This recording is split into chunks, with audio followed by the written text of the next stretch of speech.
Sitting on the corner playing music for people passing by, it may not be that noble of a task. One could say it brightens people's spirits, but another might say it's just begging with extra steps. It's a thought I've pondered a time or two as I've deliberated about what to do with my life.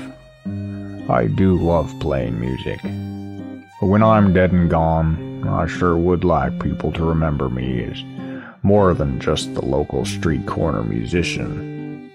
There was recently an incident I heard of. A local family is desperate to rally a search party together to track down a little girl.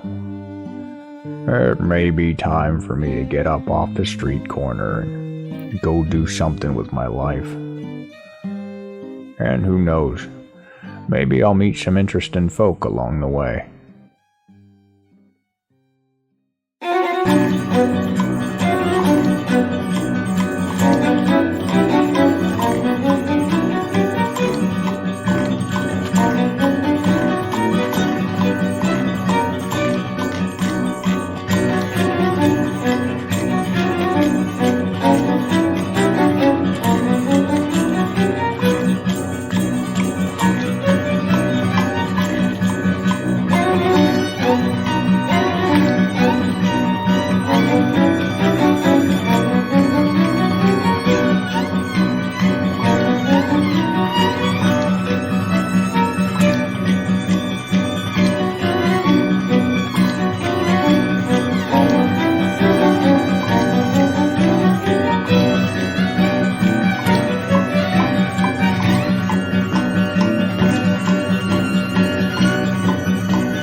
Ferdos and Mads, you are at the brand new depot. I don't know if it's in your hometown or thing. Maybe you walked to get here, but this depot is new regardless, and it's out kind of in the boonies.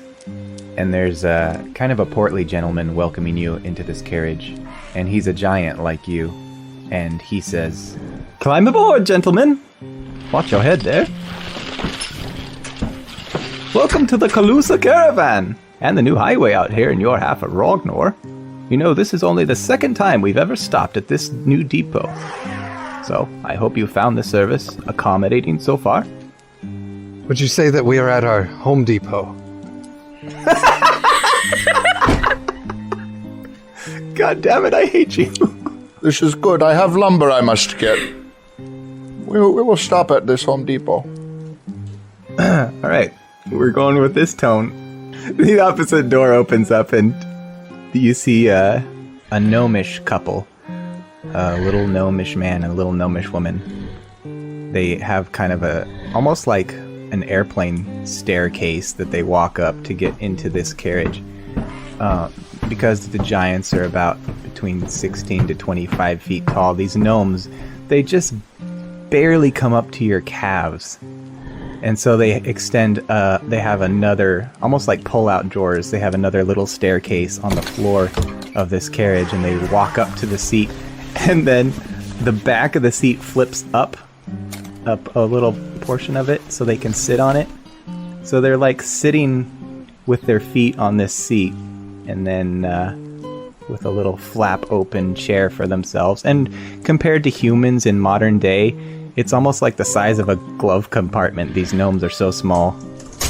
One of them says, "I've never seen a two-mammoth carriage before." I don't believe I've seen a carriage before today. As the gnomes are getting their things settled, the portly giant speaks up again and he says, "Quite a feat of ingenuity, if I do say so myself. I'm funding this entire project, by the way." What is it that you are funding? "The carriage and the construction of the highways. It's me and my company. I am taking any advice and recommendations if you find that it's to your disliking." It is okay so far. You feel kind of a jolt as the carriage pulls forward by the massive strength of these two mammoths up front. That is quite a sensation. "I take it you're going to the census." What was your first guess? that everyone in this caravan is going to the census. I was being sarcastic. Oh, of course. What is your name? Boleslav. I am Madge. He gives you a meaty shake, and then the two gnomes sitting next to him look up at you, and then one of them says, Lofan. And then the female next to him says, Lila. I don't know why we have to go get registered for this census. We're not giants. I do not know. You should file some sort of complaint if you do not like it. Sure is an inconvenience traveling all this way. I'm using it as an opportunity to meet with my cousin. I have not seen them in a long time. Likewise. It is nice seeing you again. The portly giant says, It's only our second census, and it only happens every 10 years. It doesn't seem like that big of a... Well, and that's actually why I built the highways in the first place. I knew this was coming up, and seemed to be a very good financial opportunity. So are there some sort of tollway along the way, or do you just make your money with the caravan? Just the tickets. Very noble. Very. It feels like you're going at a pace that a giant could walk quite speedily, but it's a more luxurious journey. You don't have to be out in the cold, so there's that. I must admit, I've polymorphed into beings like falcons and flew through the air and swam in waterways as sailfish. Polymorphed? Yes, but nothing has given me quite an exhilaration as this. It's fascinating. What the devil is a polymorph? I can do it for you right now. And I'll use my wild shape to change my shape into an ape. And so I actually shrink to do this.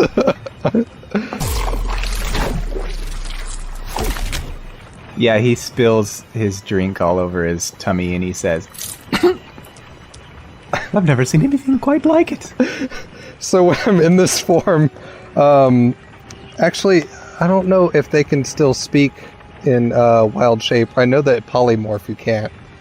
I think you can probably still speak in You 100% cannot speak in wild shape, no. Oh, okay. So, yeah, I continue to talk, look like I'm talking to you guys. I'm using, hand gestures and all that kind of stuff.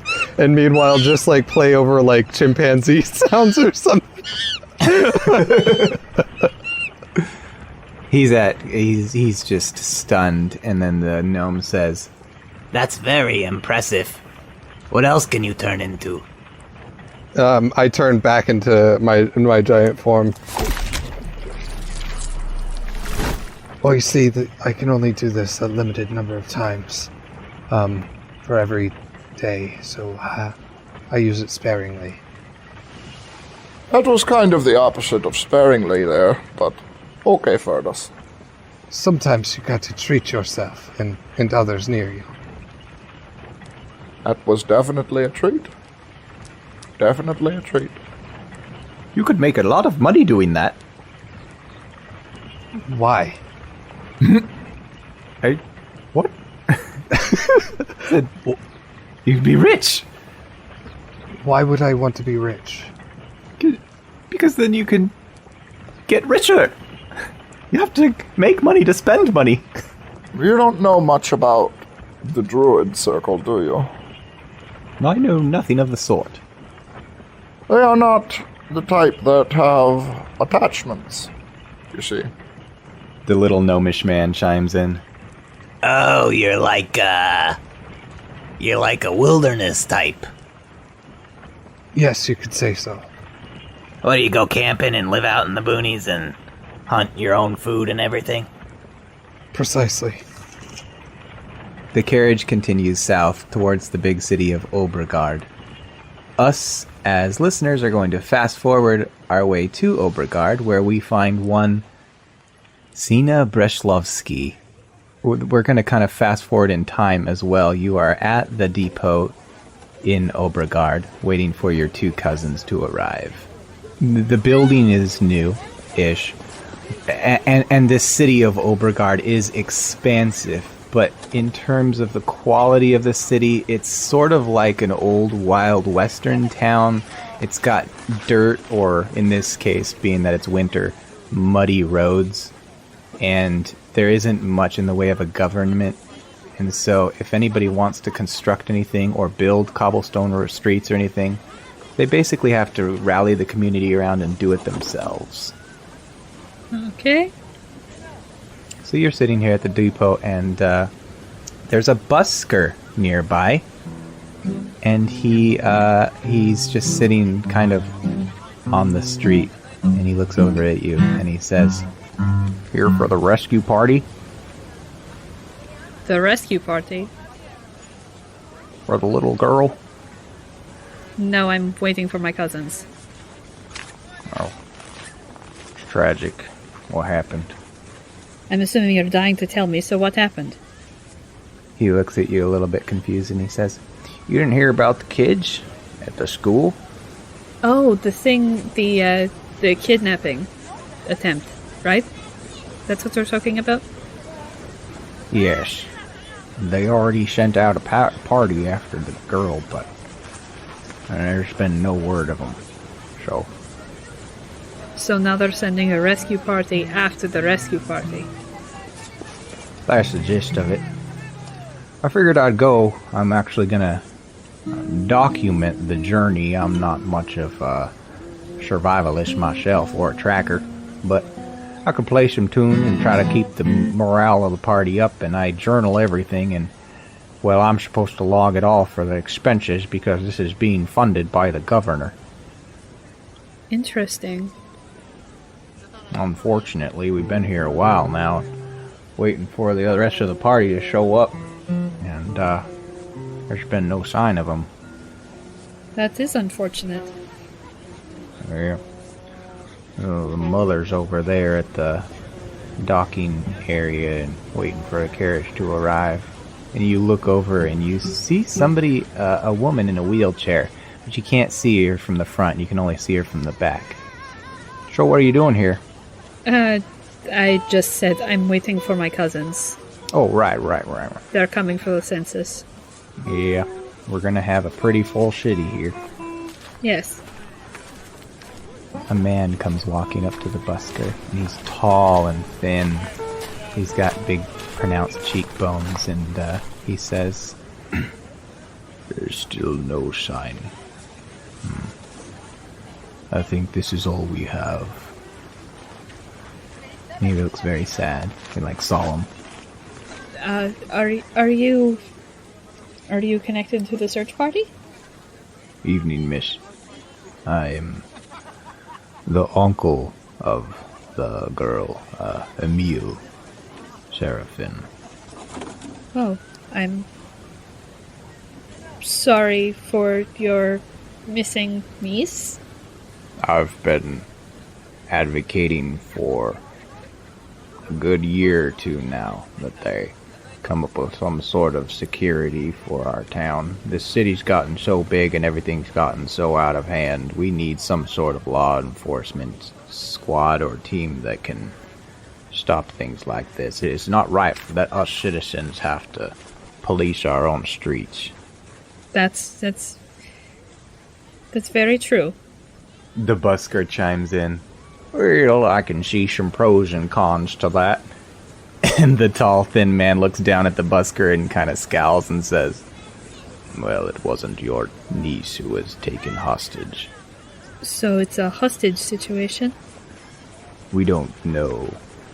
We're waiting to hear from my brother. He's one of the ones that went after her, and I should have gone with him, but I stayed behind, and I feel sick about it.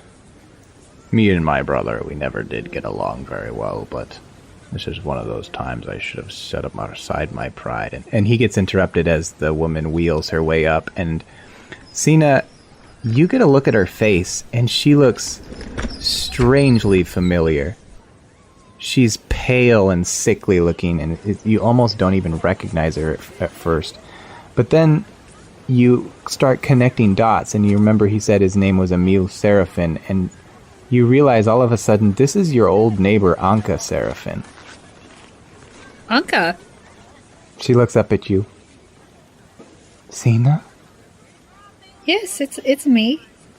How low to the ground is she in comparison to me? Like, is this, like, if I wanted to look her in the face, would this be like a kneeling thing, or? She probably comes up to your chest height. Because you're short, right? Yeah. Gina's about 16, 17 feet tall. Kind of short for a giant. So, and she's just like, Anka, I haven't seen you in such a long time. She looks surprised to see you, but there's no joy written on her face, and she seems kind of lost. What are you doing here? I'm waiting for my cousins, where they're coming to town for the census. Oh, that's good. The tall man finally interjects and says, "Oh, yes. It was her daughter that was taken." Oh my goodness, Anka, I'm so sorry. My husband went to look for her, and there's been no word. Oh, that's terrible. We received word that they made it to the lumbering camp, and since then he hasn't been seen, so we have no idea who took Greta or why. There's been no note, no ransom, nothing. Anka, that's horrible. We sent word out for another rescue party, and they were supposed to be here, but so far only this kind gentleman has shown. And the busker kind of nods. Oh my. It's at this moment you hear a whistle blow from the depot, and a carriage rides up, and all three of the other people around you look over with kind of hopeful gazes. But as the people start getting off, you see their faces fall, because it's clearly not who they were expecting. And you, however, find Ferdos and Mads stepping off the carriage. Hey, she will, she kind of like, she looks at them and then she looks back at Anka and she'll go, these, oh my goodness. I am so sorry about your daughter. She just nods at you, but she looks, again, still kind of lost in her thoughts. I'm going to go greet my cousins. I hope you receive word. Thank you, that's very kind. She just turns around and walks away super fast. Yeah, that seems more like a you guys problem more than a me problem, so I'm gonna just, go over there. Live footage of me at the funeral home on Saturday. Alright. Mads, Firdas. Hello, Sina. It has been a long time. It is good to see you in good health. It has been a long time. It's good to see you too. And if you guys will let her, she will give you a hug. Each. Yeah, absolutely. Yeah. She's up on her tiptoes. Yep. By the way, you guys wouldn't have seen me since we were all, I'm a little bit older than either of you, but, you guys would have been very young the last time you saw me. Look at what I found kicking around the woods. Yes, And he'll point over at Firdas. I apologize, it's been so long. It has been a while, yeah. I apologize for missing your Opiander. She's like, well, we're kind of busy. I mean, not really much happened. You should have seen the boulder she threw. It was wonderful. Flew for 1 kilometer at least. Not as impressive as yours, cousin. Well, some of us are born to throw the boulders. Some of us learn the skill, but some are born. It's been so long since I've thrown a boulder. one of the others in my circle, Ivar, he can turn into Boulder. Really? It's very exciting. That is very exciting. I'm experimenting with turning boulders into other things. But turning into boulders, that is interesting. Very good for camouflage, I'd imagine. Oh, yes. Also would make it much faster to try and roll down the mountain. You turn into Boulder? Oh, I've never considered such a thing. That's wonderfully amusing to imagine. Oh, I was not trying to be amusing. I figured it would be a quick way. It was amusing nonetheless, though. Yeah, Being around you both brings me such joy. I know. It has been far too long since the cousins were together. Where is the place we can all get a drink? I am quite parched from the road. I'd imagine you are. Yeah, I'll take them to... If I know, like, a place, I'll take them to it. Preferably a giant accommodating place. Yes, a giant accommodating place. Well, so this is a depot where all the new visitors gather, and so it only made sense that somebody would build a tavern right across the street. And it's a pretty big place. It's kind of like when you're at a port and they've got one of those massive restaurants that sells like all the fish and everything, and it's like, this thing is long.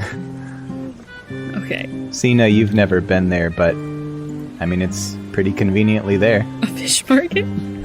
Okay. They don't have fish, but you see those places in Seattle and stuff. I was just talking shit because you couldn't remember the word fish market.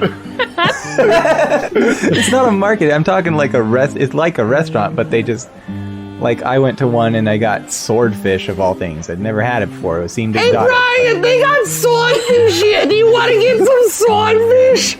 I'm gonna order us all the swordfish. Is that all right? Okay. So that was when I was married and I was with my wife. So now you made it canon that my wife sounds like that too. Oh, I thought he was doing your dad. It's a weird Freudian thing. Don't worry about it. I only marry women who sound like my mom.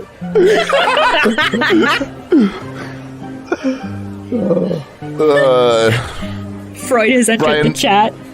Brian is up in Fran Drescher's DMs every day.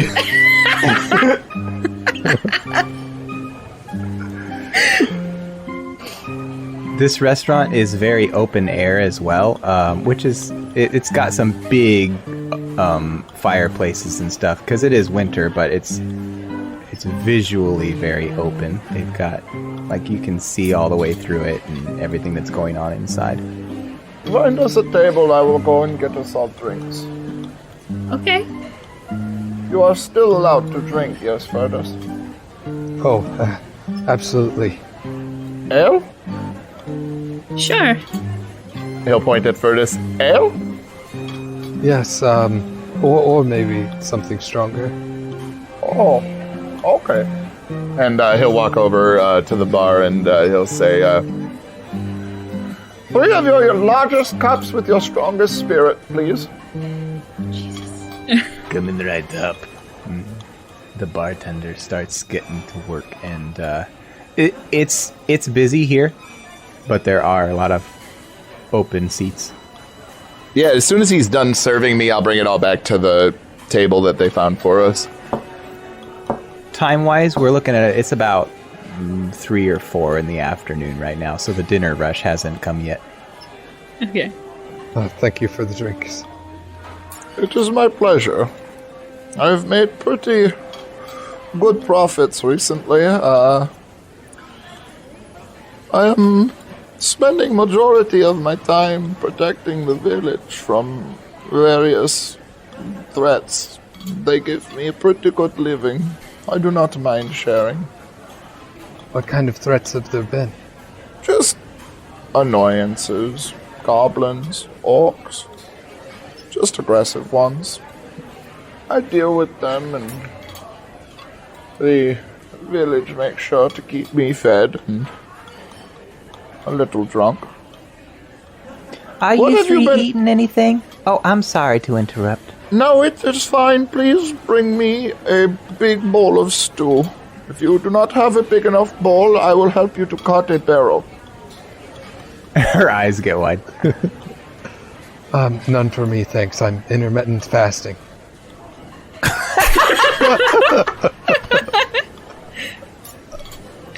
Cena's just like, just some bread or something, please. Yeah, bread and cheese. It's fine for me. She rolls her eyes at fasting Ferdos. Is that like a druid thing? Is that one of your circle things? Oh no, it's just something new I've been trying. Interesting. You know, it actually gives you more energy, even though you eat less. That seems counterproductive. I am going to continue to eat when I am hungry, but you can do what you find to be pleasant, cousin. Thank you, Mads. Thank you. Finally, somebody with some common sense around here. But I mean, you do you. I mean, you know, you can intermittent fast all you want. Good for you, Firdaus. Well, another benefit is the drink it affects you much stronger this way. And I go and down probably half of the glass right there.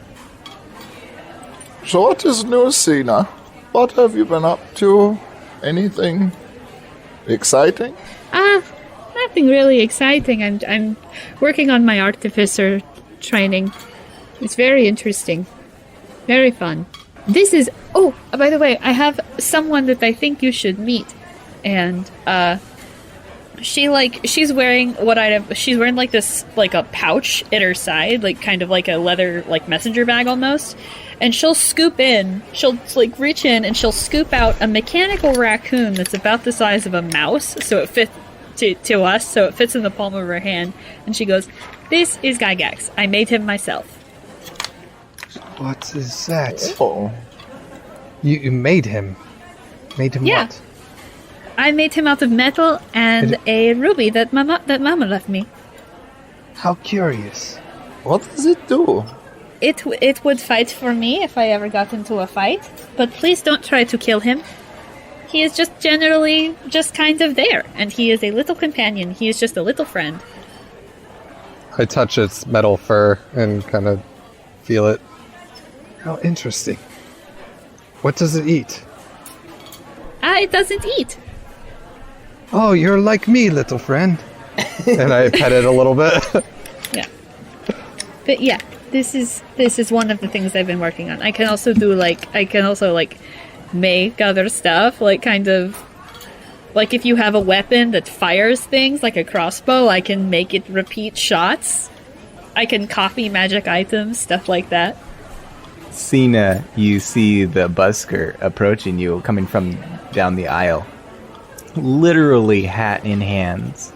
And you already kind of know what's about to happen. He walks up and he goes, "Excuse me, ma'am. Yes. This is a shot in the dark, but..." he kind of nods outside to the depot. And if you look out in the window, you can see the lady in the wheelchair and the tall, skinny gentleman. They've been joined by two others, and he says, "We're only missing 3 members of our search party that... Well, we just received a letter that they've canceled on us, and they said that there were pressing family matters to attend to, but this seems like a pretty pressing family matter to me. I decided it wouldn't hurt to at least ask.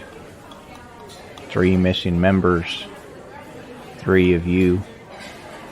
The mountain would far prefer that we join you. What? We're in. We are coming with you. It's a giant giant religion. We worship the mountain. But Well, you're gonna... What they do. He does. You understand that this could be kind of dangerous, right? I mean, we're going up the mountain in the dead of winter, and... The mountain Yes. will protect us. It is there to be worshipped and feared. If the mountain falls short, there's always Holder. wasn't expecting a yes so easily. I thought I'd have to really talk you into it. This is really unexpected. Do you have the ability to turn us into a boulder so we can roll down? Once it starts to dawn on him that you're serious, you see his face light up, and he says, Well, I'll go share the good news. She's going to be so relieved to find out that I just didn't expect you to say yes so easily. I'm mighty obliged. They're leaving first thing in the morning. Is that going to be okay? I heard that, well, all of us in the party, this whole thing is being funded by the governor, so we're going to be supplied with enough money to get whatever you want to bring. All the shops are open tonight because this is a busy night. I just guess we're supposed to just pack up and meet here in the morning. He'll look at his cousins and say, Is there anything you can think of that we will need? I should probably pick up components and some flasks. I can make potions as we need them.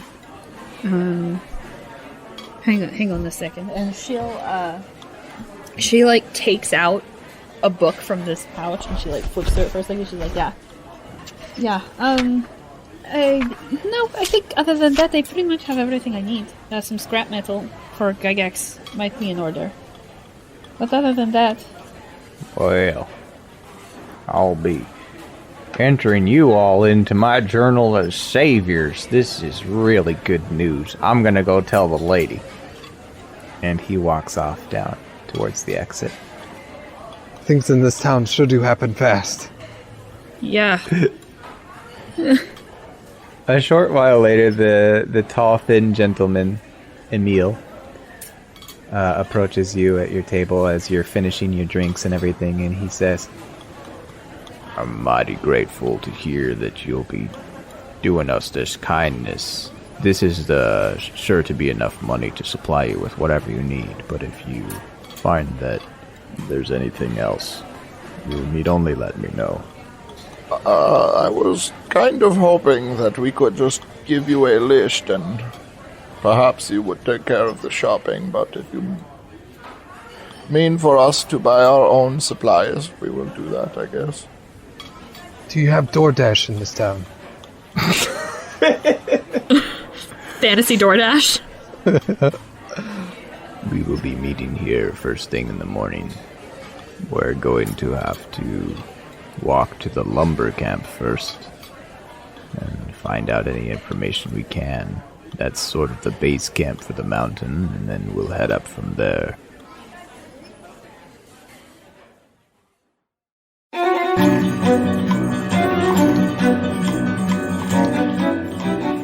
Time to Die Podcast Network presents The Giants March, a D&D actual play podcast.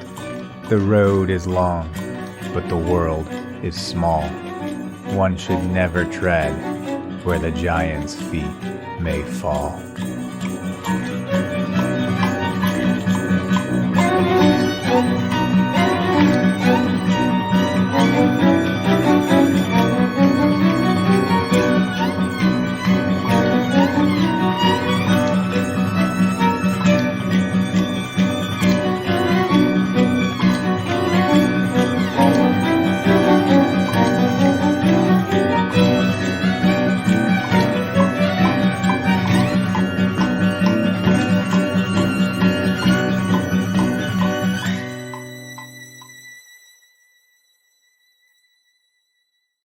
Alright, let's roll. Hold on, I have it here. Oh, I need dice. That's the one thing I didn't get prepared for today. Tim, would you like to roll a d4? No, fuck you. Alright, then I need someone else to roll a d4. I'll roll a d4 just for you. This is going to determine the weather. Uh-oh. Let's Tim, be a lady tonight. do you want to roll a d4? No, fuck you. Do you want to roll a d4? That's a 4.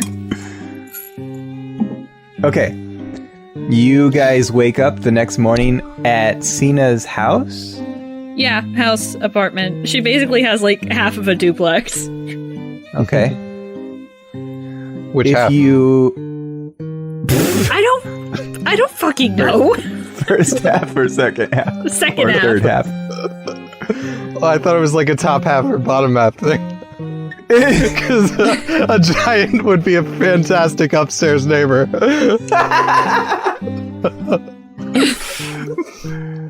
I'm pretty sure that's a clause in everybody's apartment contract, is you have to live below a set of giants. Stomp around all fucking night. Cena, roll me one more d4, and this will determine the severity of the weather you have chosen. Oh no. 4. Fucking hell! Okay. You guys wake up the next morning at Cena's apartment duplex, and when you open the windows, it is snowing Fuck. so hard outside. It is like a blizzard. Really a bad way to start off your party's adventure. Oh boy. Like when you open your door, the snow is just coming down in huge flakes, and it's all sticking. And so there's already like the snow is already up past your ankles, where before it was just mud. Oh jeez. A fine day for adventuring. Yes, I find it quite beautiful. Yeah, but this is not going to be good for travel. Should not be a problem for me. And he will pick up a snowball and start munching on it. I think I've lost my winter legs at least a little bit, though, so we're gonna see how this goes. We could stop and see if we could find some snowshoes for you. That's not what I mean, Mads, but thank you. How far do you live from the depot? Not very far, probably the equivalent of a couple blocks. Okay. So it is not comfortable, but it's no big deal for you guys to walk down there. It's just, it keeps getting in your It's eyelashes. no You big gotta deal. Blink it at. It's Boo! Fucking boo! Can we end for the night? Holy shit, that was so bad. What the fuck? No, it's funny because Brian didn't say it. If Brian had said it, then I'd be mad. Aubrey, I like where your heart is at, but... you guys are all baldest. It absolutely works better when I do it, though. Nobody anticipates it. I catch everybody off guard. When you arrive at the depot, the busker's still there, the thin man's still there, and there's a new gentleman. And he, despite conditions, and despite the nature of this search party, he looks over at you and he's got a smile on his face. And when you get close, he actually is the first one to come and greet you, and he says, "Hello there." Insight check. Every time I try to make I a already happy, don't- innocent character, you get suspicious. I already don't trust this guy.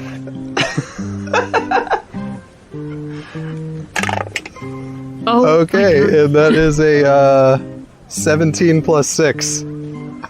What are you looking for? I'm looking for, like, whether we should trust this guy or not. As best you can tell, he's just one of those annoyingly extroverted people. Like maybe a youth group leader. Oh no! I lean in towards Cena and I'm like, I do not trust this man one bit. I don't trust anyone except for Mads that is even remotely connected with religion, and I don't think this guy is, but he certainly feels like it. He's just like standing at you, blinking, like as you're whispering to each other. Just give us your pamphlet and move along. He says, "Pamphlet? No, I'm here for the search party. My name's Benedict. Benedict Nosek. Benedict Nosek? Or however you pronounce it in Polish." Yeah, this guy is totally gonna screw us. Yeah, I am definitely not taking my eyes off this dude 1 second.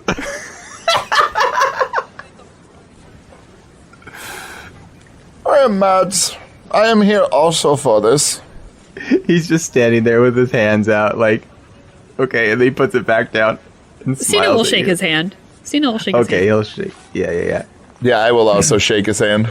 I take the blunt end of my spear and kind of push his hand away from me. Disturbingly positive, he says. Oh no. Great, terrible tragedy what happened.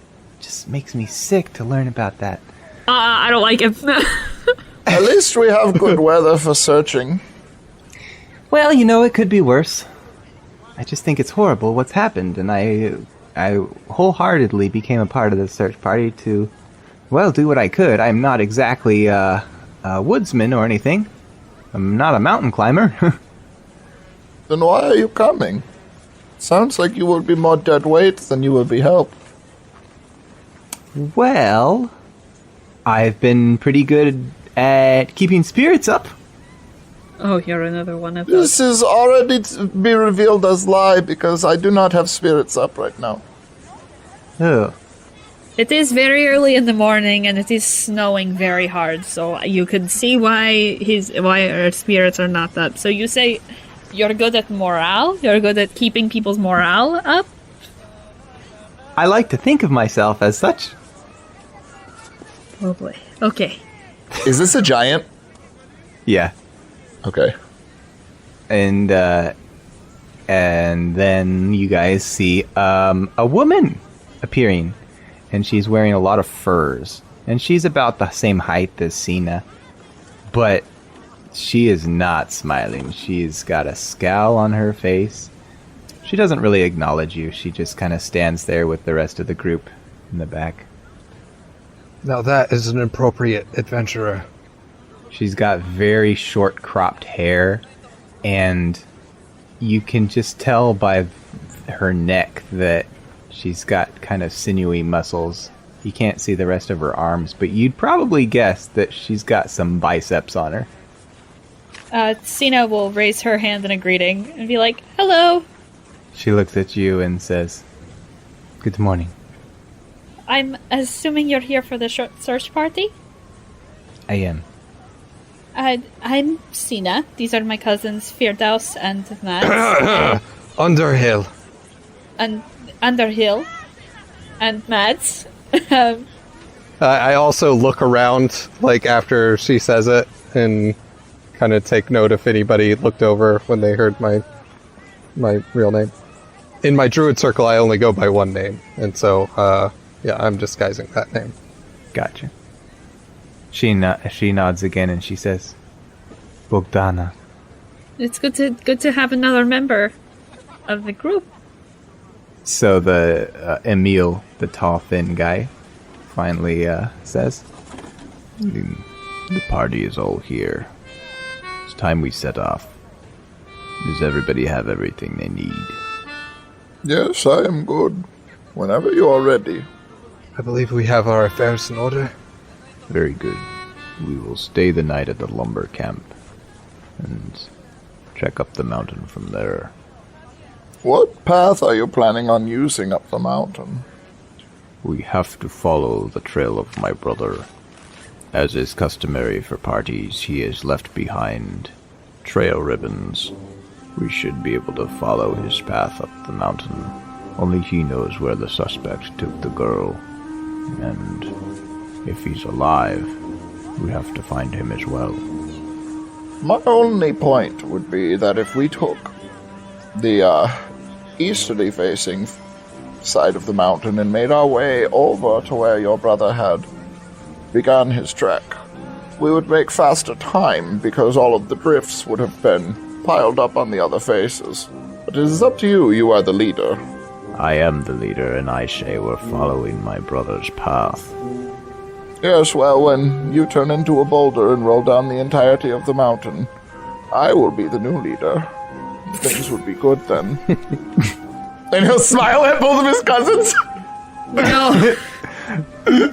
This guy does not smile at you. Speaking of smiling, I want to look around and see what that happy dude is doing.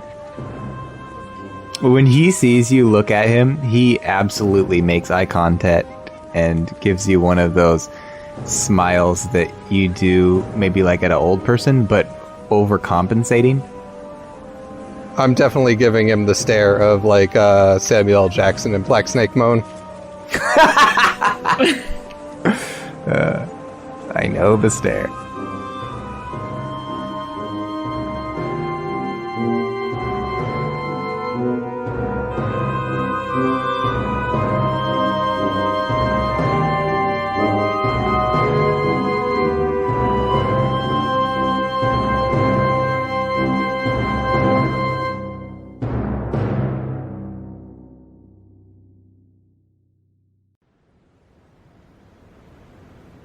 Alright.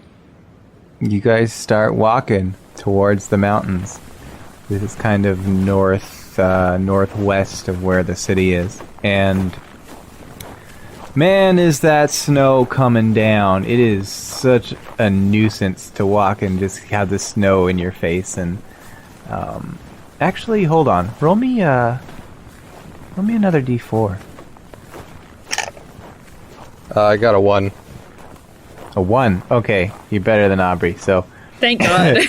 the snow is coming down, but it's coming from behind, and so it's mostly just hitting in your back and getting in your hair or your hoodies or whatever you have on, your cloaks.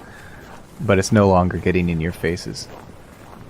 You guys start trekking, and you're mostly going cross-country fields to start out, and the snow's coming down, and everything's really bleak. All the colors are desaturated. It's mostly just long, open trek. But you can kind of see where the mountains are in the distance and where the wooded area is approaching. It's off on the horizon. You can see some of the trees poking up. The busker says, "This is going to be a long trip." I mean, yeah. So what do you all do? Well, I am an artificer, at least an artificer in training, and cousins. You see him pull out his little notepad, his little field notes, and he's kind of jotting this down. I've never spelled this before. Artificer. Like artificial, but instead of the ill, it's That's for my editor to kind of figure out. I'm just gonna write art, and then I, and then a fisher, like a fisherman. Well, I nudge him on the shoulder while he's writing it down, and I'm like, that's what I thought she did too. It's an interesting profession. I don't know where you'd go fishing up here, but people do it. I heard tell of people doing it. Perhaps up here you could fish for birds. He kind of laughs. And what do you do? I study nature. Oh, you'll be useful for this journey. Yeah, I use Druidcraft, and I make the falling snowflakes like kind of instead of being like the heavy kind of flakes they're hitting behind, I have them like swirl around in front of us for a second and have them form like really tiny like light crystals that kind of reflect the sun a little bit and kind of make a little sparkly around our area, and then have it, blow away after a few seconds. I've heard stories about people like you. You're some sort of magic man. We all have magic within us in some ways or another. Could you make it stop snowing? I'm afraid I cannot. Damn. About you, sir? Looks at Mads. I am what you would call a protector, a guardian, if you will, but also I like to make things from wood in my spare time. Wood and protector. Protector of what now? The mountain, I worship it. You got the ability to protect us from the mountain? Because I think that might be one of the biggest threats we find on this journey. Well, the problem is that the mountain wishes to take you.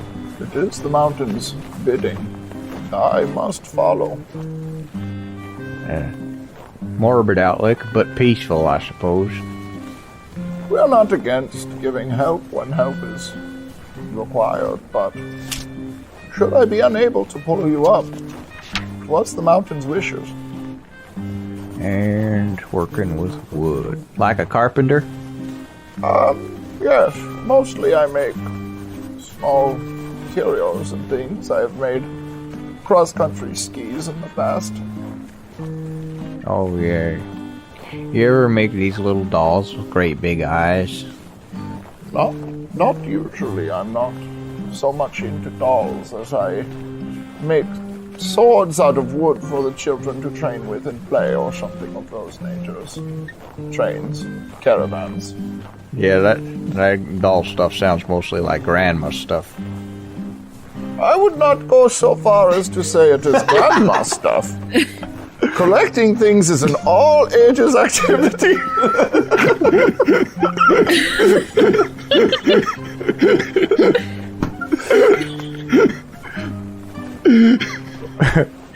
Well, I found that very curious.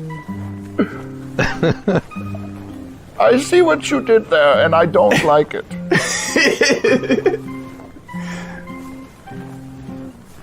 I don't get anything. I don't understand anything you guys are saying. We're all fine with that. Could you explain the joke to me? It would be great if we could all be in on it. I love understanding jokes. Benedict, if you could please do me a favor and never talk again, that would be great. That's a little harsh, I think, Mads. Okay, please don't talk for the rest of the day. You're welcome, Cena. I would actually suggest that you talk much, but to yourself, so that we can always know where you are at all times. Yeah. We could always put a bell on him like the cattle. That is a great idea. You know, that's funny. I actually talk to myself quite a lot when I'm just doing chores and things. It helps. No, we will go with the bell idea.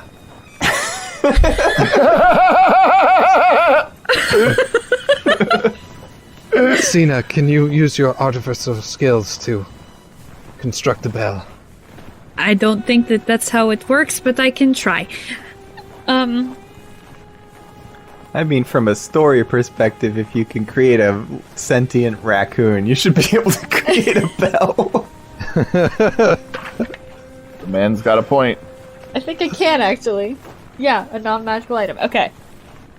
Alright. Yeah, I touch her on the shoulder and cast guidance. So thank you. you can add a d4 to your next ability check of your choice. Thank you, cousin. You're very welcome. What is this like? Is it just a bell on a string or what? Yeah. He takes it and smiles toothily and he says, "Well, that's fine."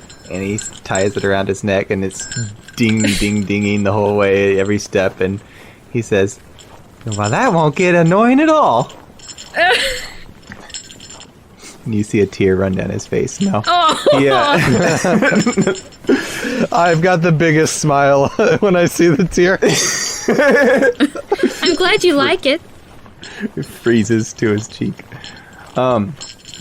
You guys start to get closer to this wooded area, and it's sparsely wooded. It's like the grass below you was probably dried and brown and crunchy. Well, I guess you got snow still.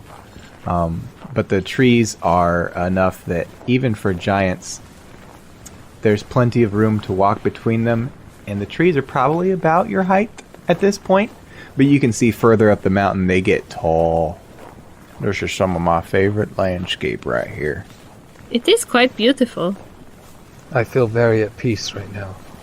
And you guys are approaching a slight incline as you walk, and he says, "There's always a good spot to come out and write music. It's not too far out of town, but, only half a day's walk, and you can sit by a tree and see everything out before you in the valley." Inspirational is the word I'm looking for. Interesting. That does sound very inspirational. I take my youth group out here. I knew it! I knew it! insight check. Okay, roll insight. God damn it, I got a natural 1. You think he's murdered his entire youth group and they're all buried out here. Did you say you used to take your youth group out here? Yes, back when they were alive. Did you mean did you kill your youth group? Yes, I had a youth group. I would bring them out here as a half-day's hike, and it was easy and fun. And then we would all go back after a hearty meal of bologna sandwiches. Dingle, dingle, dingle. His bell is jingling every step. I regret making that bell already, and it's your fault.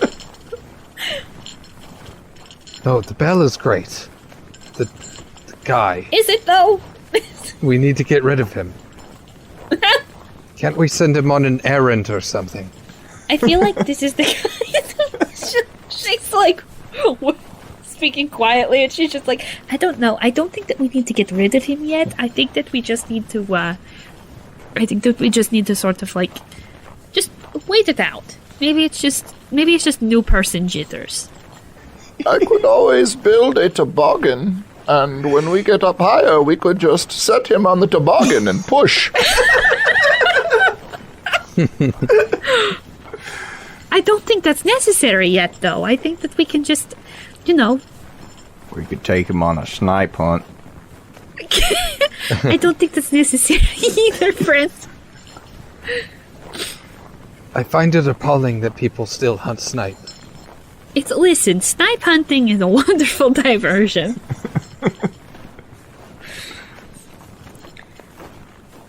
Unless you guys have further roleplay you want to do. So, actually try to strike up conversation with Bogdana. She's just like, so, Bogdana, right? Yes. What do you do? What's your gig? Are you like a tracker or Tracking, hunting, whatever is needed that I get paid for. that sounds very interesting. That's really something. That does sound very cool, actually. My cousin, one of my cousins, is actually pretty well versed in nature. Well versed in nature. Oh my god. Normally I work alone. Ah. Okay, and she'll stop. Cena is lesbian. Okay, I wrote that down. I will tell you that out of all the people in this party, she seems to be the warmest with you, like the most open to talking. Cool. And I don't know if it's because you're both the same height or gender, or if it's because maybe there's something about you she trusts. You don't know, but... Hey, we've got so much in common. We've got so much in common. We're the same height, we're both females. I mean... Come on! Could it be any more obvious? Chris, don't act like you haven't made friends with people that are your height. Listen, I gotta get him where I can, alright? Well, most of my friends are taller than me, so, I don't know. Your theory doesn't check out there, Holmes. All my friends are dead. Just on the inside, don't worry about it. Written and directed by M. Night Shyamalan.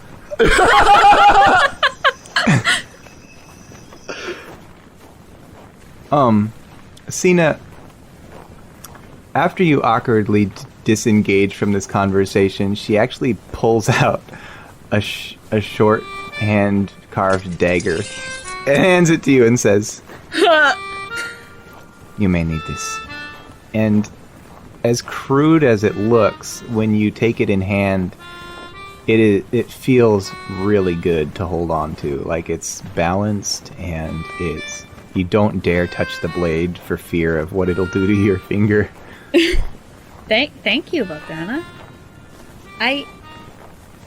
When we stop for the night, if you'd like, I can infuse one of your weapons with some magic. To do what? Do you have like a crossbow or a longbow or anything like that?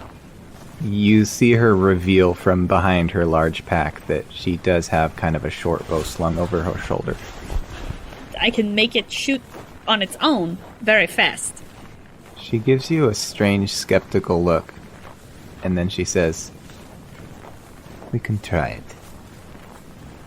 If you don't want that, I can also make it return to your hand if you ever drop it or anything. Okay. And she keeps on walking. Okay, she will do the same. I kind of catch up with her after that conversation. I'm like, does that also work with spears? I keep on forgetting mine places. Yeah. I'm going to add that to my notes. Cena is OP. Okay. To jack up all my monsters. I can only do it I think I can only do it like 3 or 4 times though, so. Okay, you could have just simply said no. It's okay. It's okay. No, I can do it. I'll do Point it for taken. you. I'll do it for you, cuz.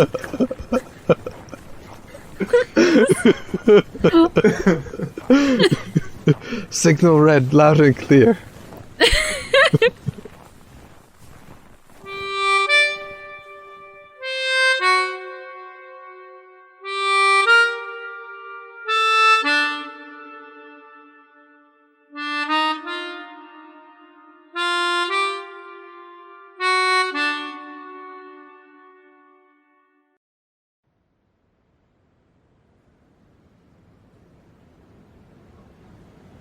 The sparsely wooded area turns into a steeply sloped hill that's densely foresty. It's not hard to walk through, but the trees are above your heads now, probably doubled your height. And the trees are getting to a point where it's kind of hard to see through them. It's a little bit harder to see what's upcoming. The good news is they do shelter you somewhat from the snow coming down. The thin man is up front, and he's holding kind of a hand-drawn map in his hands, and he says, "Shouldn't be too much longer. The lumber camp should be up ahead." He's got like a compass and shit too. He's kind of navigating. How much longer are you thinking it will take? We should be there by nightfall. Perfect. This is good. Do you think that the weather is going to break? The weather on the mountain is unpredictable. Can I make a nature or a survival, whichever you'd prefer, to preferably nature, though. I'm going to throw that out there. To be honest with you. This feels like it could swing either way. Well, I'm better at nature, so I'm going to do that. Alright. So that's an 18. And you want to know if the snow is going to chill? I just want to know what the weather seems like it's going to be like tomorrow, to the best of my ability to tell. By your best estimate, Mads, the weather seems like it's very possible it's going to clear up just by the way it's been this winter. I will relay that information to everybody else. Well, I hope you're right. I have spent much time up on the mountains. It is my home. You feel a hand on your shoulder, and it's not Ferdos. It's a very smiley face that says, "It sure is comforting having somebody who can predict the weather with us." Where I come from, you do not touch people. Apologies. All I meant to say is, glad to have you on the team, I will friend. break your hand if you do it again. Oh. Yes, he said it. We are not friends. Now, I don't know why you need to be... We are acquaintances, and I have personal space that must be abided. Are we understood? Absolutely. Personal space is important for everyone, and I'm glad and grateful that you communicated that to me. And you are aware that if you touch me again, I will break your hand, yes? And I just want you to know that you're welcome to touch me as much as you want. I definitely will never be doing that. There will be no touching between us. I'm a hugger. I am not. Just in my nature, I guess. And it is in my nature to break the hands of huggers. He smiles at you and walks ahead, and you hear the jingle bell going up the hill. He's like power walking, so his arms are like going. Of course he is. The only thing he's missing is a sippy straw from his backpack. As he kind of like walks over, he'll go, "Don't worry, Benedict. I'll be your friend. Just stay at least 2 feet away from me at all times." Don't worry, by the end of this, we'll all be friends. We will never be friends. This is fact.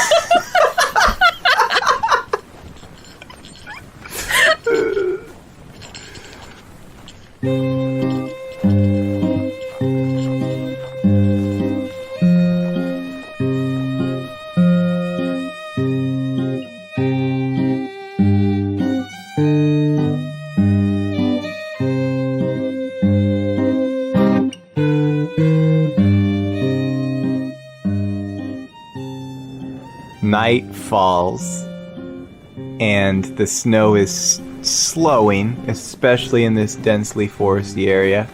And as it starts to get dark, you guys can see lights flickering up ahead through the trees.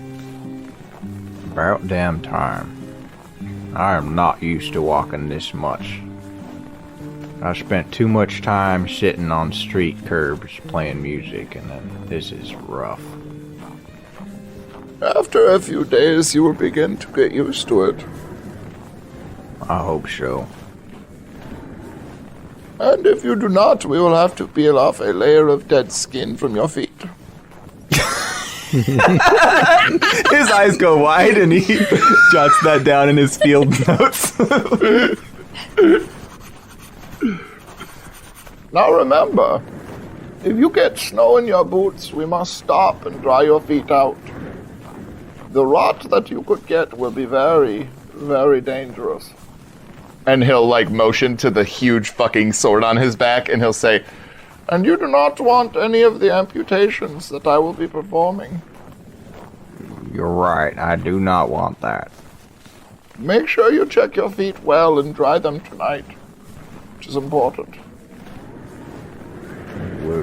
Will do. Good. and Mads will give him a thumbs up. Like, that wasn't even Mads, like, threatening anybody. Like, he's not trying to intimidate him or anything. He's just trying to be like, hey, your feet will fucking start to rot and I will have to cut them off and you won't like that. I love Mads. Yeah, Mads is great. You guys roll into camp, and word was sent ahead of time, so they have prepped some rooms for you. They're basic, they're cots. They are, a meager fire, probably some, not raccoon because you guys are giants, but some sort of equivalent but bigger. I don't know what is out in the woods that's that big for feeding a giant. Maybe some cougars. Like a caribou or an elk or something like that. Some cougars? Why was your first thought cougar? Little squirrel cougars compared to you. I really hate it when the cougars get in my bird feeder. I can't say that I've ever had that problem, Mads.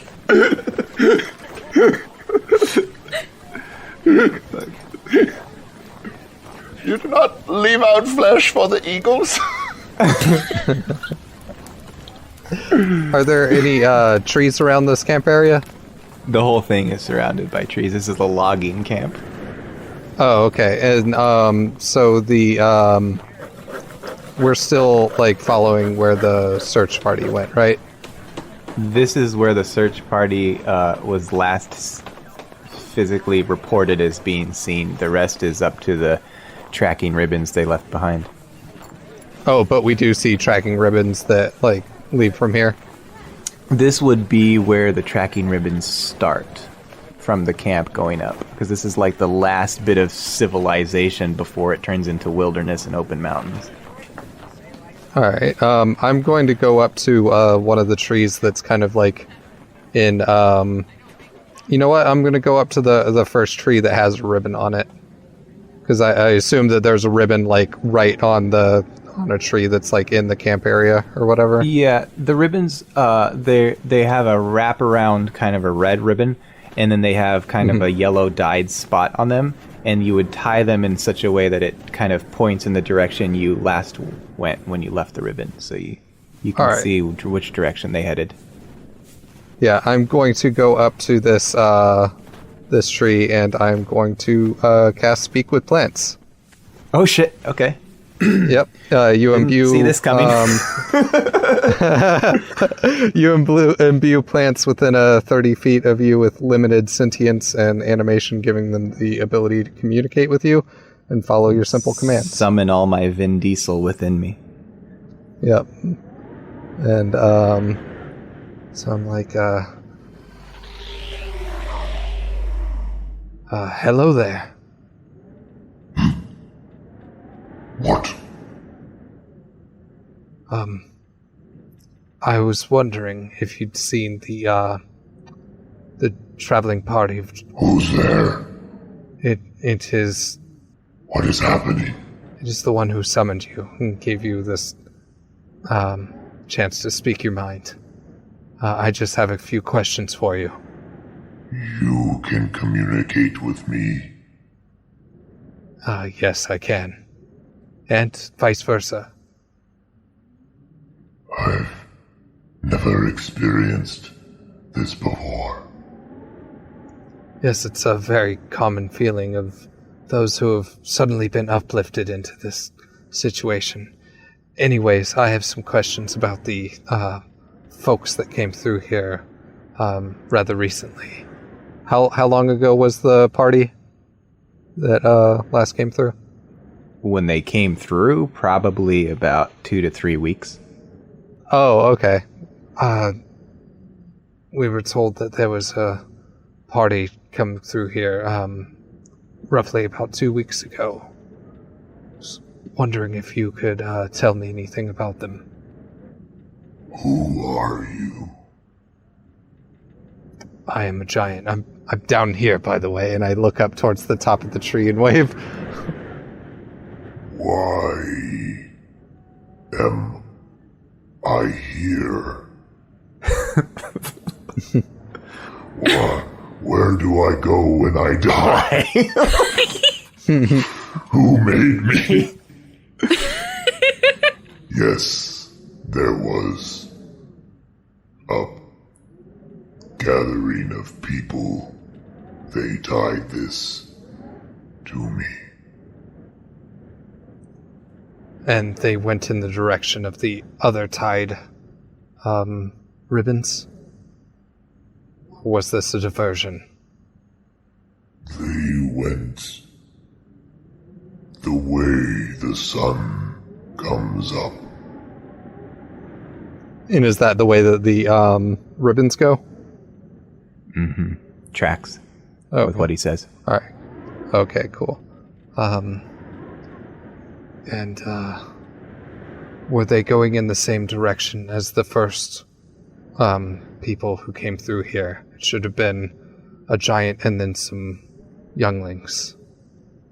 The first person and the girl, they went the same way. Well, that's good to know. By the way, you asked where you go when you die. Assuming you lived a good tree life, your spirit will go up with the goddess Il. I am very cold. that is to be expected. It is winter. You will warm up in the spring. The sun does not stay for long.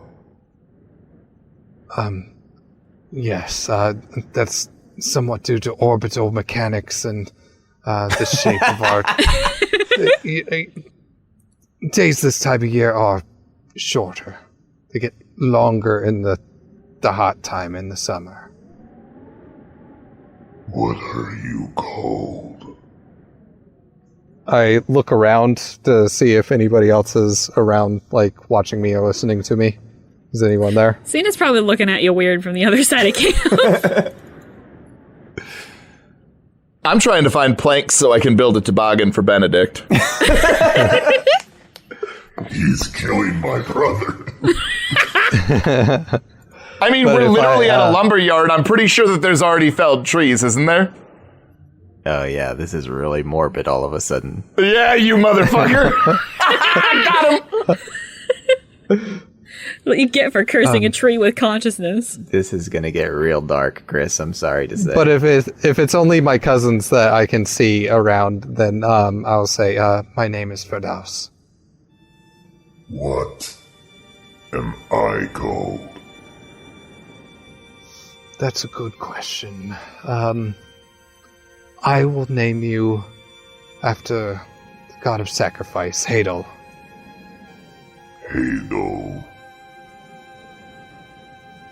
Am I going to end up like those others? Yeah, I look over at them and I'm like, no, I'm sure that you've been spared for a reason, being this close to camp, and they haven't cut you down yet. I'm sure that you're a very special treat to them. I feel tired and old. You are very, very big. I assume that you are very old. I like you, Firdaus. I like you too. You seem kind. I thank you.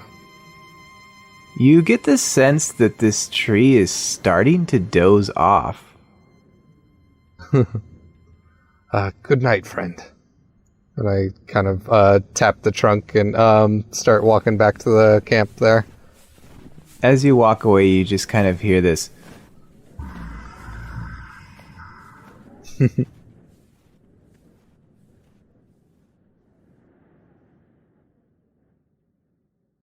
The road is long, but the world is small.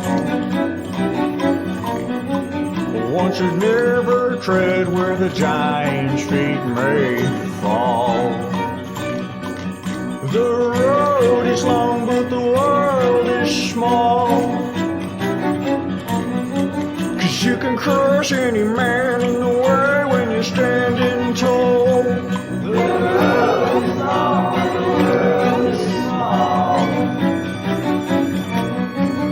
One should never tread where the giant's feet may fall.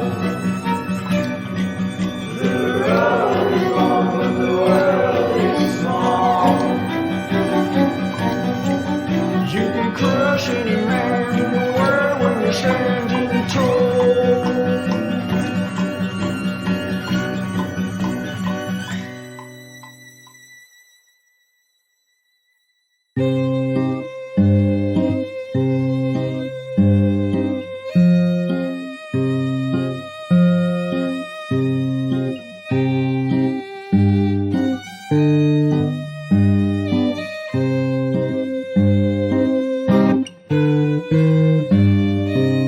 Thanks for tuning in to our first episode of The Giant's March. Episodes are set to release every other Thursday. If you want to support the show, we would love a review on your favorite podcatcher, and you can also pledge monthly over at patreon.com/timetodierpg. Or if you just want to throw us a one-time gift, you can find our Ko-fi page at ko-fi.com/timetodierpg. Follow us on Twitter at Time to Die RPG. I am Brian Bridges, the DM, at Manly Brian. Chris Riley, who plays Feardos, is at Chris Riley LCP. Tim, who plays Mads, is at Ida Grab Your Gun. And our special guest, Aubrey, who plays Cena, is at Aubrey Gray 1. That's AUBREEGRAY and the number 1. All of these links are available in the episode description, and you can find all of our podcasts and learn more about us by visiting timetodierpg.com.